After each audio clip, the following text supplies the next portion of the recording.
This video provides insider tips on how to get into graduate school from someone who went to the best universities in the world basically for free, and who was also an admissions reader at one of these universities. I cover the CV, personal statement, interview, writing samples, financial aid applications, tips for getting more funding, and reference letters. Although this video focuses on getting into graduate school, many of the tips that I'm going to give you are applicable and transferable to undergraduate applications. So we've got a lot to get through, timid investors. Venga, let's go!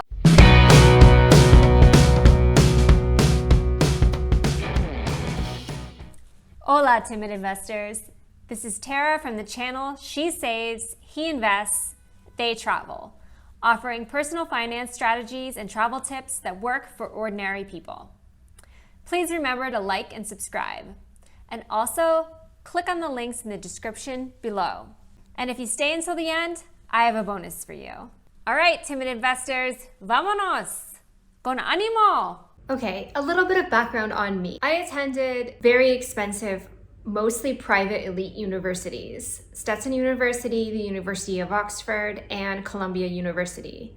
I received $250,000 in grants, fellowships, and scholarships, money I did not have to pay back. Once in the system, I was able to be hired and actually make more money. Okay, so let's start off with some general advice. If you are on the fence about applying because you doubt you'll be admitted, I would advise you to go ahead and apply. At all levels, undergrad, master's, and PhD, program acceptance rates are higher than what is actually published. Let me give you a real example. A university or school or program that I am familiar with published during a given year, they had 10,000 applications and an incoming class of 800. That left readers with the impression that the acceptance rate was 8%, or 800 over 10,000. But that was not the actual acceptance rate. That's because students are accepted to many universities, but they only can attend one. The percentage who are accepted and do not attend is called the MELT ratio. In this case, the MELT would be 90%. Only 10% of those who were accepted historically on average attended. The actual acceptance rate is 80%, or 8,000 acceptances over 10,000 applications, which is 10 times higher than what was published. While the MELT ratio in this example seems extreme, it's not actually that unusual for universities and programs, especially at the graduate level, to have actual acceptance rates of 75% or higher, some as high as 97%, even in elite schools. Think about it.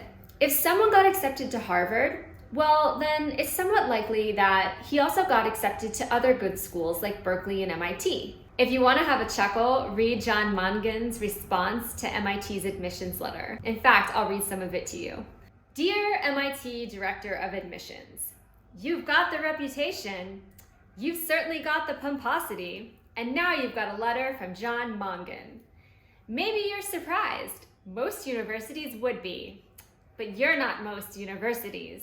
And that's exactly why I urge you to carefully consider one of the most selective students in America.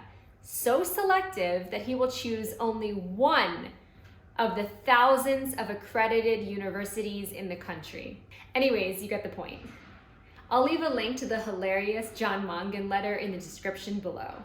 Research the schools and departments and programs that interest you. Research the head of the department where you want to apply. Read the research of the professors you want to work with. Contact them, call them, have conversations with them, and comment on their research.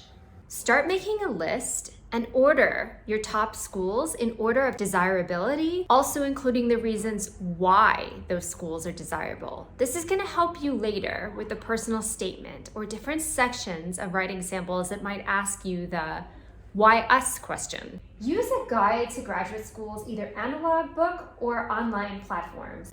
Then create some self-imposed premature due dates that mark certain milestones you need to meet well before the actual official due dates, and stick to those self-imposed due dates. Submit the application at least 2 days before the due date. This is when you'll avoid the highest volume of traffic and the system crashing because there's so much activity and applications being submitted at the last minute. Try to schedule an interview. Now, if you can't get one, it's not a big deal. Some schools don't even care about the interview at all. But if you can't get an interview, definitely email the school, the department, the admissions officers, and try to talk to a faculty member. And when you do that, that's when you really need to have read that faculty member's research and to comment on it. Demonstrate that you are the kind of person who is thoughtful, intentional, does her due diligence, and is well researched. I had read a book about getting into graduate school, and I actually asked the chair of the department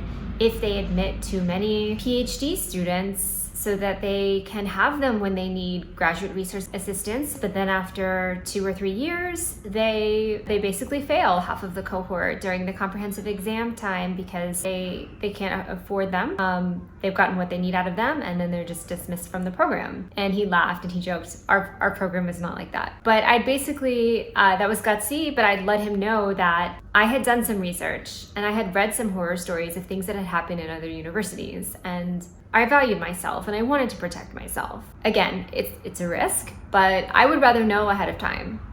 And I think they will be honest with you about what kinds of things are going on in the program. You might get some insight. A program that might seem fantastic will start to lose its luster if an insider tells you, actually, this program is going down the toilet, don't come here.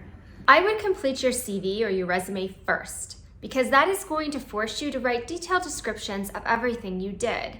It's also going to force you to remember everything you've done.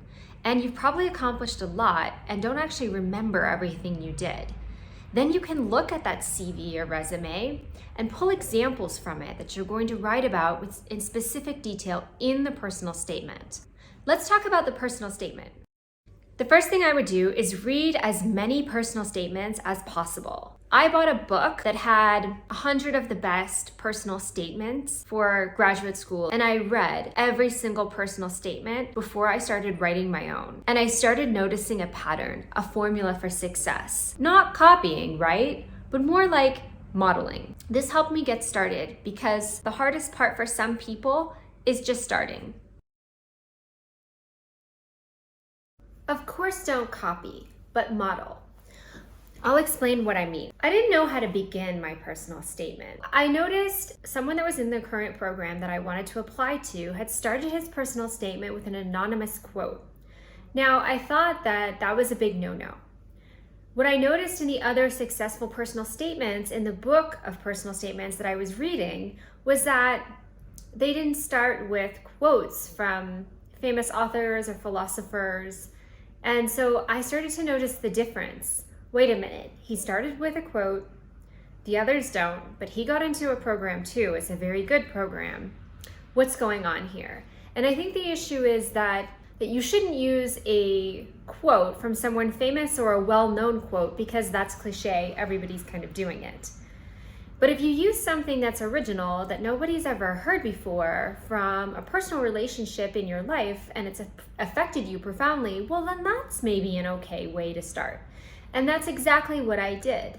Now, our quotes were very different from two very different people. Our essays were dramatically different.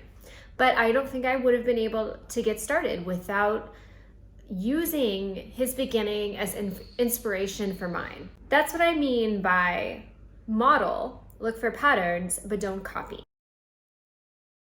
Also, don't write trite, vague statements that anybody can make. For example, I'm a good leader and I believe in X, Y, and Z. I have a passion for learning. Prove it. These statements are meaningless if you don't back them up with evidence, facts, statistics, numbers, details. Tell a story, albeit a brief one. What I mean is show, don't tell. You can tell me you're a good leader, or you can show me. So here's an example of showing me. You responded to a call to action for a community service project and recruited 25 of your friends to join you. Together, you all raised $20,000 in funds, and the project lasted several years. And after the first year, there were several spin-off franchises of the project that you and your peers created together. That's clearly an example of leadership, right? You don't need to tell me in an essay if you give me an example that's specific and detailed, and you can do it quickly in just a paragraph. Another example that I really love is from Dr. Karen Kelsky, the professor is in. This is more geared towards after graduate school, if you're gonna get an academic job. Instead of saying, I like to refresh my materials and I like to create and update my materials and put my own personal signature on them. Creativity is really important to me. What this job applicant said was, in my blah, blah, blah 101 class, we created mini ethnographies of the meatpacking industry. Reviewers and readers are gonna remember that essay. They're gonna remember a personal statement with an example that weird and specific. Oh, she was the meatpacking lady, right? That was that candidate. And you're gonna go to the top of the pile, distinguishing yourself from all the other applicants that are making all the same vague statements and sound exactly the same. Mention a hardship in 1 or 2 sentences, and then move on.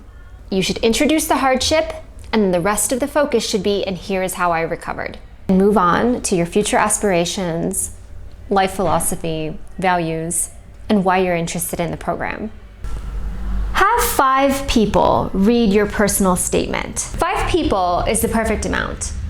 Obviously, don't take all of their feedback. Take the best pieces of feedback from each person. If they all unanimously are telling you to do something, incorporate that piece of feedback, obviously. Definitely don't incorporate feedback and changes that don't feel right to you, that basically strip the essay or personal statement of your values, your tone, your personality and speaking voice and worldview and philosophy. Have at least a chunky paragraph dedicated to why us? The why us section of your personal statement, which could also be another essay entirely if they ask for that, is a research section. If the program doesn't ask for that section, include it anyways. Schools love to hear about themselves, and they love to see that you research them. So talk about the school's values, mission, geographic location. Just be careful with that one. Commitment to diversity, for example. Do not include anything about status or prestige or rankings. You can talk about size sometimes, especially for smaller, more intimate programs. That can be legitimately particularly appealing to a lot of applicants for good reason. And programs sometimes feel insecure about size and want to use that as a selling point. Make sure you name a very narrow but specific range of activities, centers, professors, courses, internships, placements, etc. that you want to be involved in and why. When it comes to graduate school, make sure you have work experience or frame your volunteer experience as project management experience, for example. You can even frame community service projects if they offered a lot of leadership and responsibility in that way too. There's actually a section on the scoring rubric that we use as admissions readers to allocate points for work experience. And we allocate the most amount of points for the most relevant and the longest length of work experience. There is no replacement for full-time, 40 hours a week work experience for at least 1 year. There's actually a section on the rubric for number of years of full-time work experience, and full-time counts more than part-time, and paid full-time work experience counts more than volunteer or community service experience or unpaid internships, or even paid internships. A letter of recommendation from a relevant supervisor where you performed full-time work related to the program that you're applying to weighs more than a professor's recommendation, even if that professor is directly related to the program to which you are applying. Do not use character references or references from friends, family, babysitters, etc. These are red flags for admission readers that you don't have an objective evaluator who can assess your performance and give you a strong recommendation. To avoid asking people who don't know you for a letter of reference, make sure you keep in contact with your professors and supervisors and update them on your life from time to time, go out to lunch with them from time to time, drop an email, drop a postcard, drop a note, swing by to say hi, because, well, I mean, it's just great to keep in touch, but also you're going to need them later, and you don't want to not talk to them for 5 years and then drop in and say, I need a letter of recommendation, and they're going to say, who are you? When you ask them, write an opening introductory email to your references weeks or even months before the due date. Explain who you are, what class or what capacity you work with them. If it was a class, name the class, the year, the semester, and your grade that you got in that class. Offer to write the letter for them and offer to give them your CV. Also offer them an out. Say, would you feel comfortable writing me a strong recommendation letter? Basically, make their job as easy as possible. You're going to have to remind them probably several times before the due date. Use more recent references in general from core subject areas that are related to the field in which you're applying. Now, financial aid. You can ask for more money, and you should. Many times, you'll actually get more money. Ask and you shall receive. Except if you are an international student. They charge you more. It's sort of like the international version of out-of-state tuition. The dirty little secret is that master's programs are universities' cash cows. Chances are that many graduate programs, not all, I'm not talking about medical schools, for example, will admit you because they want your money. There's a lot more scholarship funding for undergraduate and doctoral programs, but not a whole lot of funding for anything in the middle. Because the assumption is that people enroll in graduate and professional schools so they can increase their future earning potential. But don't despair. I have seen prospective students ask for more money, including master's students, including MSW students, for example, and they've actually gotten more funding because they asked. Even better, if you can get a professor to advocate on your behalf and make the ask for you, like I've done for some of my students. But first things first, thank the school for the financial aid package that they gave you, and then explain why it won't work for you. I think it's actually okay to mention the acceptances that you got at rival schools and the financial aid packages that they gave you. Oftentimes you can use these other offers to get more money.